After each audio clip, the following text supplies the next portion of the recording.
Em Racionais se diz: a confiança é uma mulher ingrata que te beija, te abraça, te rouba e te mata.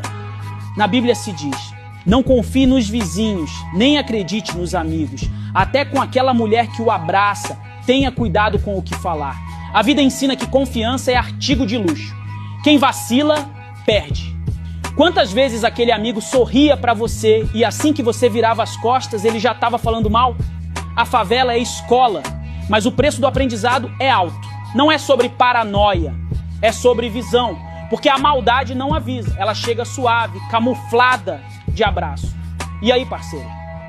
Você tá atento ou tá deixando o coração falar mais alto que a razão? A palavra é clara: cuidado com quem tá perto. Nem todo abraço é sincero, nem toda conversa é leal. A vida é só uma e a gente sabe que não pode se entregar fácil.